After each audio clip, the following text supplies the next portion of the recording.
Well, hello. It's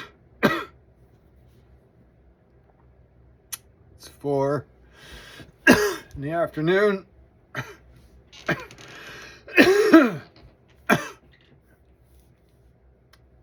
um,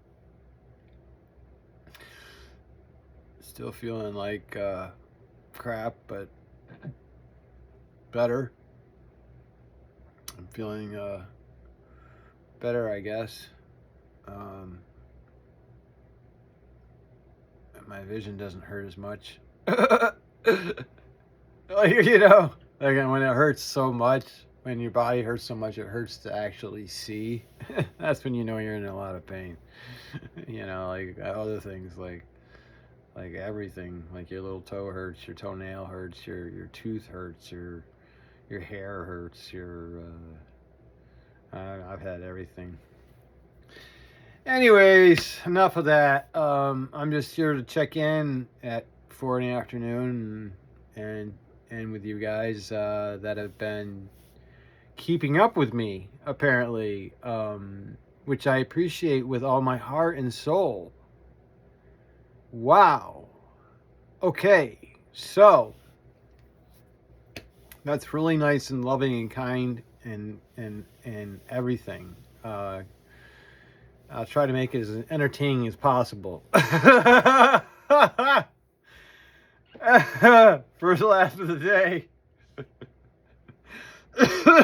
Oh, jeez. Oh. Anyways, I guess I am feeling better. Not drinking coffee anymore. I'm drinking Israel out of my Life is Awesome cup. You know, a Life is Awesome cup. You know, life is good or whatever. You gotta love it. Anyways, I got some energy. Messing around with some meds, so maybe I can have more life in me. And have a better quality of life. Because I totally freaked out on the palliative care team last night on the phone. Because the palliative care team, I'm on palliative care, and palliative care is to keep the patient comfortable and caring and comfortable. And it was an absolute nightmare. The system, and the system, what is this? The system's broken. No, it's people that say they're going to do things that don't, people that just outright lie. System, it's not the system, it's people. I'm going to go out there and say that crap. It's like, it's not the system, it's the people in there that are screwing crap up. Nurses that should not be nurses that should be working on cars and not on human beings. That's one thing. There should be a heck of a lot more men or women in doctors' positions and in the hospitals, and men should be out, just outright out with their egos and their crap. Like, who's better than who? Like, get them the hell out of there. It's not about ego. It's about helping other people. I mean, I've had, cancer since 2010, so I know what I'm talking about. And why am I on this rant? I don't know, because it's like you think one thing about hospitals and doctors and nurses and stuff, and it's another. You got really good doctors and nurses, really, really, really good ones, but there's not a lot of them. You think everyone is, because you would only take that profession if you're going to work on complete strangers and help complete strangers. Why would you do that if you didn't care? Money, I guess. I don't know, because some nurses and doctors should not be nurses and doctors. So watch out, And anyways, I went off on my palliative care. Whoever was on the phone, which I told her I felt really bad about. I said I don't go off normally on people, and I'm just really upset. Somebody said they were going to get back to me, and so they were going to do all these things, and nothing happened. I had to call the pharmacy myself and chase all this stuff, do all this work. my own sick as a dog, and I shouldn't be doing any of it. It should be just taken care of, and it's not, and nothing was taken care of. That's why I was so upset, because I was told that it was going to be taken care of, and then I'll give you a call back when it's taken care of, everything's done, everything, I'll give you a call back and let you know. I wasn't given a call back still yet from that person, so we're going to have a talk, because this is the second time this person said I'll call you back, and let you know what's going on, and then they haven't called me. So when you tell me you're going to do something, you don't do it, we're going to have a talk. Especially if you do it twice to me, we're going to have a talk. Because when I say I'm going to do something, I do it. And especially I'm in palliative care, and when a palliative nurse says they're going to do something and they don't do it, that's serious. And I've got the break glass thing on my thing. So if you go on my file and you screw up, you lose your job right there on the spot. It says right there on the screen when you go into my file. It's different than anybody else's file. It says right you go on my screen, it says if you go on this screen and do not have a legal reason to be in this screen and don't state that legal reason why you're in this person's file and state it, then you will lose your job right here on the spot. That's what it says on my screen when you go in to my file in the hospital or in a doctor's office or anywhere. That's what it says. You will lose your job immediately if you don't have a legal reason, a good reason to be looking in my file or be in my file. And you actually have to write that reason, and it has to be a legal reason why you're in there. Or you lose your job right then and there. That shakes people up a little bit. And they wonder who you are. They're like, whoa, normal patients don't have that at all. No, they don't. They don't.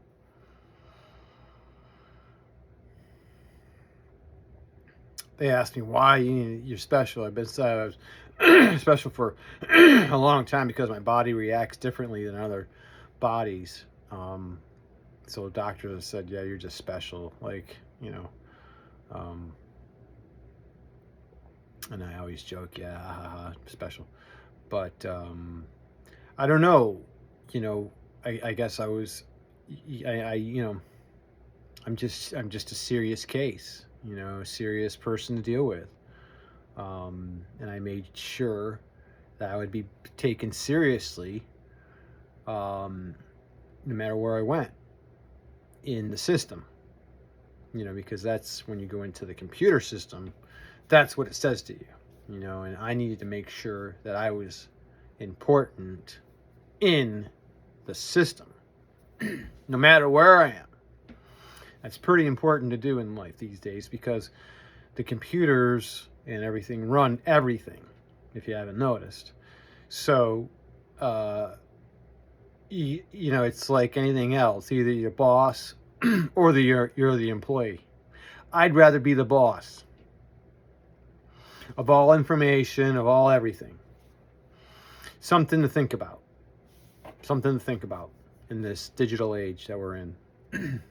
Anyways, rant over. Enough ranting. I'm angry. I'm just angry, I had, be honest with you, my niece stole my mom's ashes. My niece, who doesn't talk to me because I brought an ex-girlfriend to her graduation, and I was given 2 tickets and told, bring a date. I brought a date. Apparently, that was the wrong date to bring, and she's pissed off at me and doesn't talk to me because I brought this person to her graduation, and she's in the pictures, and she's all pissed off. So that gives her the right and the reason not to talk to her uncle for years. And I love her more than anything in the world, and would never wish harm on her ever. And that's what she's harboring against me. And I told her, I guess she needs somebody to hate, and I'm that person. Because in my family, it's a dysfunctional family, and apparently they need people to hate. So I'm that person.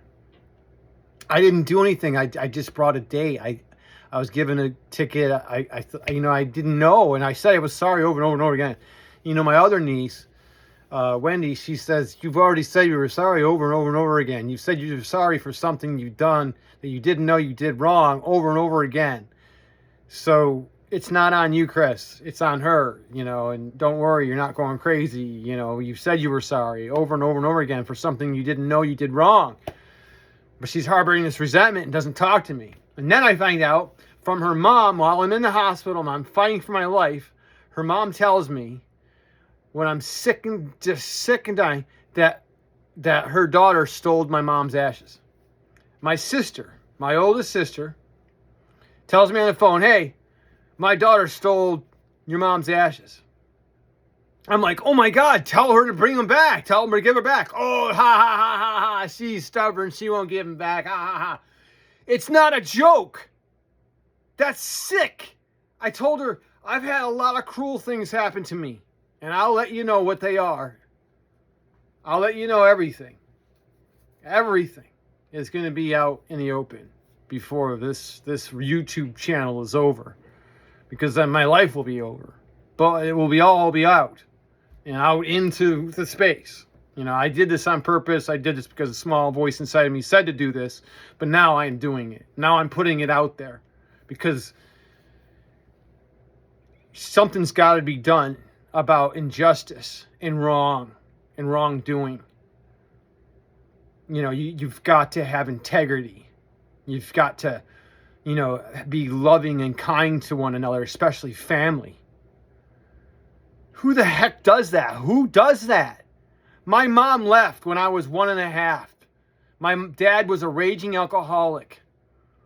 He was going to kill her. So I was pissed at her because she left us to die. And my dad was a raging alcoholic who just wanted to beat the living hell out of everybody, and he did. And I was 1.5, 2 when she left. So I didn't have a mommy all my life. All my life I didn't have a mommy. Now I got a box. Well, I don't have a box, but I had a box with her ashes, a quarter of her ashes in it. I had a box, finally. Quarter of her ashes, the most sacred object in my life. I lose it during the move here to be with Cindy. And I find out from her mother that her daughter stole my mom's ashes in a jokingly funny way while I'm in the hospital fighting for my life. Kick me when I'm down. That's the truth. That's the drama. That's what's going on. I'm putting it out there. My family. So I call my niece. I was like, you need to call her and tell her to give those back. Oh, you need to call her yourself and tell her. Well, I can't. They won't give me her number now. Cindy actually texted Wendy for the number, and Wendy has not gotten back to Cindy, which is disrespectful. I'm so pissed off. I'm so hurt. I am so hurt. So hurt. My heart is broken in a million pieces. And things have to happen fast. Healing things need to happen fast, very quickly. Healing things, good things, need to happen. But that's what happened, And I don't, Renee throws her out, my sister throws her hands up in the air. It's not my problem. I call my dad. I was like, Dad, this is what's going on, man. My niece stole my mom's ashes. After everything I've gone through, can you call her and tell her to give my mom's ashes back? He's like, no, I'm not getting involved. I'm like, what? He's 81. He's always boasting about how he's a leader of everybody, and he's the oldest one in the family, and he's the wisest, and the oldest, and the most knowledgeable and everything. And he says, no, he's not going to get involved. He's not going to. I just gave my life to him. I spent all my own money to put a whole new, brand new front steps on, all these bars, all these things in the house, all this stuff, to give him more life, to give him more years so he wouldn't fall down, to make his life safer. Gave him, absolute solutions to his problems. Alexa, I need a beeper around my neck. No, you have Alexa. All you got to do is say, hey, Alexa, call so-and-so, call Jody, and it will. And I showed him, and it worked. It worked. It worked. It's solved. But no, He says, oh, I like your phone. I got a Pro 14, iPhone 14. He says, I like your phone. Oh, it's really great. I'm like, I'll get you one. It's a big phone. You need a big phone for your hands and everything. Make it easier. I'll get you one. I'll get you one. All of a sudden, he's got one. My little sister got him one. He's all boasting, I got it, it's around my neck. I got this phone. And I'm like, great. That's the one I told him I was going to get him. So I called my sister without any response because I haven't talked to her in years. So there's some kind of resentment she's got against me that she won't talk to me or anything about. But thank God she allowed me on her Facebook that's really great. But we were best friends. I love her with all my heart. I don't know what the heck I did. I don't know what to do. I will do whatever it takes to solve whatever problems there are in any relationship I have that's broken. I'm here to say that. I'll do whatever I have to do. Say I'm sorry a million times, cut off both my pinky fingers. Whatever it takes. I don't know, Shelly. Just, I love you. I want you back in my life. There's that kind of thing going on, But, my dad says, send a registered letter. Send a registered letter to my niece? I'm like, no, that's not a leader. That's not a leader. To be a leader is to be a love-based leader. There's no other leader in my book. No other. There's only a love-based leader. There's only a love-based leader. There's only that. That's it. That's it. And sending a registered letter to my niece is not love-based. So I'm told, just ask her. But I got Cindy, texting, asking for the phone number. I'm asking, nobody's giving me a phone number. Nobody's going to give me the phone number. What? This is crazy. Cindy says this is insane. She's sane. Thank God I got people in my life that are insane. I have counselors. I had counseling today. My counselor's telling me, yes, it is absolutely cruel and insane and wrong and dysfunctional and bad and everything. Everything you saying it is. You're not crazy. It is awful. This is bad. This needs to be changed immediately. Like, how can you do that to a dying person? Just because I brought a date to her graduation that I wasn't supposed to. I didn't know. That's the reason. I didn't know. And I said I was sorry over and over and over again. And that ex-girlfriend was a mistake. Big time. Huge mistake. Big time. An embarrassment, really. Actually, an embarrassment. Very. And I'm so sorry.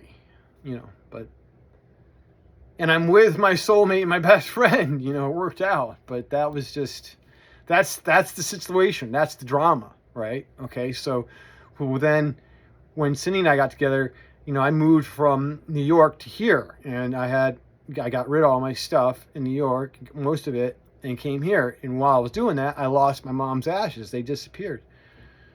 Well, then when I was in the hospital a couple of months ago doing really, really, really, really, really bad, my sister tells me her daughter stole my mom's ashes, and she's known for 8 years.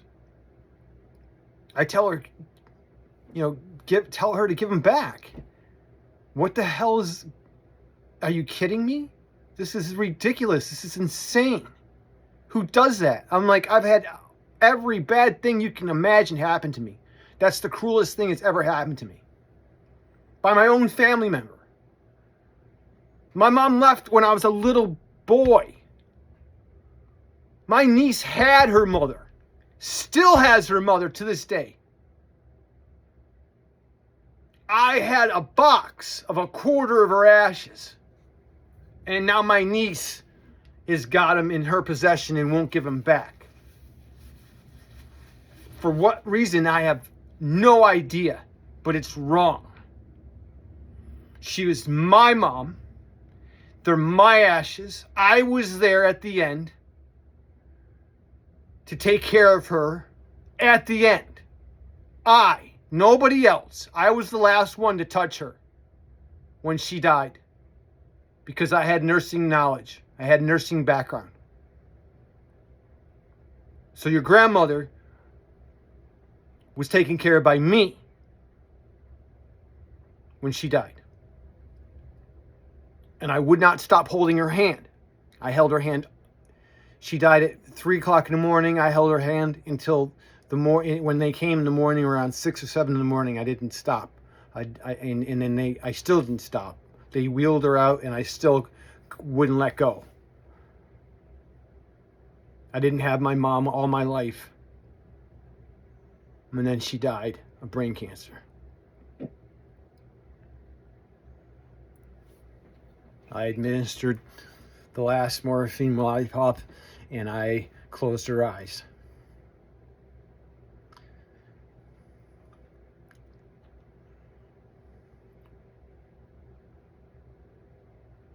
My brother, my sister, and I all wept and hugged each other.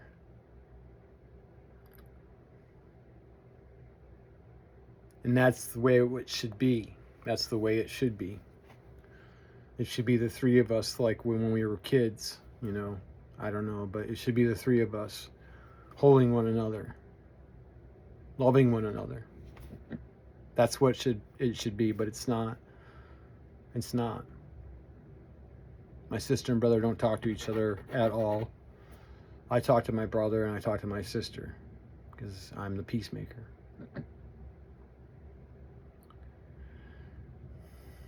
I don't know anymore though. After all this, you see that picture back there? After all this, I don't know, I don't know what to do. I'm so hurt. I'm so hurt. And it makes me so angry. It makes me give up on life. It makes me not want to fight anymore. It makes me feel like I lost my family or whatever it was, because it didn't feel like a family. It was like codependency no more. Everybody was an individual. We weren't even a unit or a clan or anything. We were a bunch of individuals with dysfunctional problems and needed help, and go help yourself,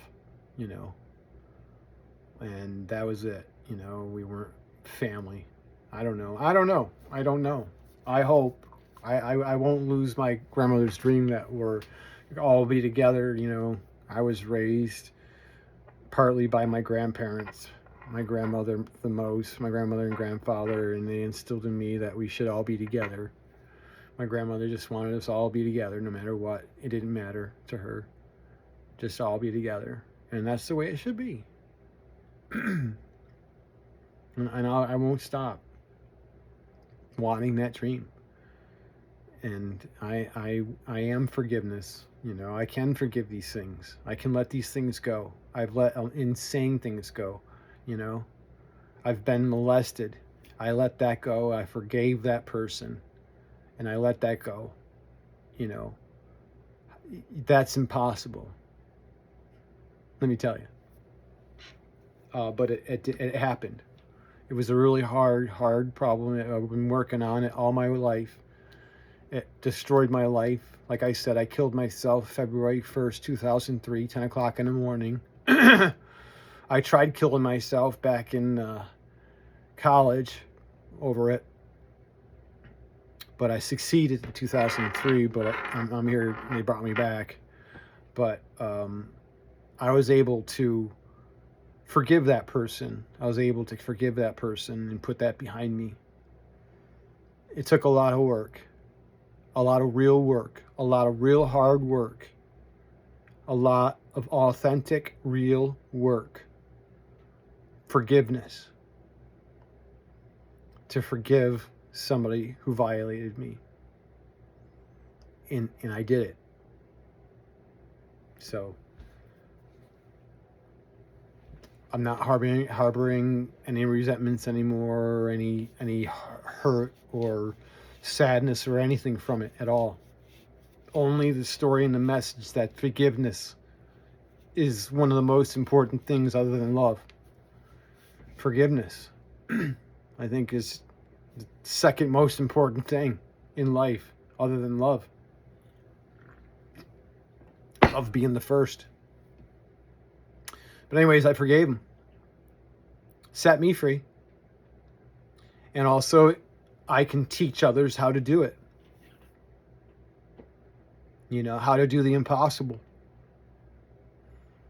I can relate to others who have been sexually molested by adults that are supposed to protect you, and what it's like to hide that in for years, and what it's like to allow it to affect your life without you knowing it in really bad and awful ways, and how to heal yourself from it, how to heal, how to be healed, how to heal from it and be free from it. I can teach all of that. All of that. Because I did it. I did it all. So, talk is cheap. I talk a lot. This is 26 minutes. Thank you for holding on and listening to me. Geez, almost a half an hour. Wow, these are too long. All right, I'm bringing them down again. I promise you. After this one, 10 minutes or less, okay? I promise you. 10 minutes or less. I'll try to do 5 minutes, but 10 minutes or less. This is going to be the last time I do a long one. It's just that this is really important. Who the hell talks about this, right? Like, your niece steals your ashes, your mom's ashes, who leaves at 1.5, 2, because your dad's going to kill her, and he's a stark raving lunatic who's drunk trying to kill everyone, and you're beat to a pulp every day of your life. I mean, life was insane. You just wait till you hear the stories. Anyways, I survive all that. I'm love. It doesn't change me into a hateful, rageful person who wants to get revenge on everybody. I hate my dad forever. I love my father. He's my best friend. He's a brother of mine. We worked on a relationship, recovered it, everything. Anyways, so I say these things because, they're possible. You can do these things, and you can have a better life, and free yourself from things that are almost impossible to think about freeing yourself from. You can free yourself from. You can go through the steps. And you're not alone. Biggest thing about my message is that you're not alone. I'm here. Anytime anybody wants to PM me, call me, talk to me, anytime. Call me, talk to me. You can talk to me anytime. The door is always open, please. Anytime. I am non-judgmental. I am unconditional love. The door is always open. You can always call me. Ask me any questions. If you have any problems, you need anything, let me know. So we're getting into a half an hour here, so I'll have to go. I'll check in later tonight, and I'll keep it under 10 minutes or 5. But this was a heavy story to tell, and it breaks my heart. It breaks my heart to have to put it out there, but I got to put it out there, and it's gotta be changed. It's got to be healed. I want to put out there that they were given back, and everything is back together again, and I have my niece back, and I'm going to go visit her and the family, next weekend. That's what I want to be able to say. That's what I want to be able to say, that we're talking, and I got my mom's ashes back, and everyth's great. We're having a wonderful relationship. Everybody's back. The family's doing great. That's what I want. That's what I see. That's what I'm going to continue to see. I'm not going to send some registered mail or anything like that. I'm just going to continue to love and forgive. Okay. Go out there and play. Have fun. Be happy. Love your neighbor. Love yourself. Truly. I don't know. Just, listen to your favorite song. Eat your favorite dessert. Eat your favorite food. Put on your favorite socks. Wear your favorite shoes. Put on your favorite hat. Sit in your favorite chair. Look out your favorite window. Walk down your favorite street. Drive down your favorite street. Do your favorite thing. Look in the mirror, hug yourself, tell yourself, I love you. I love you, and thank you for getting me through all the crap that I put you through. Tell yourself that. Thank you, body, for getting me through all the crap that I put you through. I'm so glad that we're still together. I love you with all my heart and soul. May we live forever. Amen. Do that. Do that. 30 minutes. All right. I got stuff to do. I'll make something. I got a new painting. I got to paint something different. I got some more stuff to paint and more stuff to make and stuff. So I'm going to do that. And obviously I'm feeling a little better. So I'm going to hook up a bag and get a bag going and try to just get better. Do the impossible. All right. I love you guys. Truly. Thank you. Thank you, brother. Thank you, brothers. Thank you, brother. I love you truly too. Thank you. That really meant everything to me. Really. Both of you. I mean, all of you, ultimately, but the two that spoke to me. Thank you. Both. Thank you. Thank you so much. Wow. I'll keep it shorter. And I'll make it like really interesting. But thank you. And I'll keep telling the stories and keep being real, and telling you what's going on. Like I wouldn't normally have told that story today and been completely honest about what's going on and what the particulars about how the people that are hurting me the way they are. It's unbelievable. It's insane. But I'm honest and I'm just putting it out there. So, because I'm me authentically, and this is my story. The good, bad, and the ugly. But thank you too. Thank you for everybody. Hit the like button, I guess. I guess you're supposed to hit the like button. Hit the like button. I don't know. Respond, hit the like button. I don't know. Do whatever you want. There's no rules. I'm not going to tell you what to do.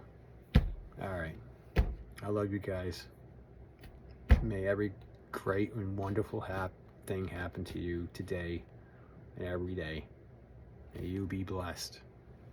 All blessings upon you and your family and the ones you adore. And the things you adore, like your truck or your car or your motorcycle or your dog or your cat or your turtle or your snake or lizard or spider or whatever, man. Your rock or your son or daughter, your grandson, your granddaughter. Love, love, love, love. Talk to you soon.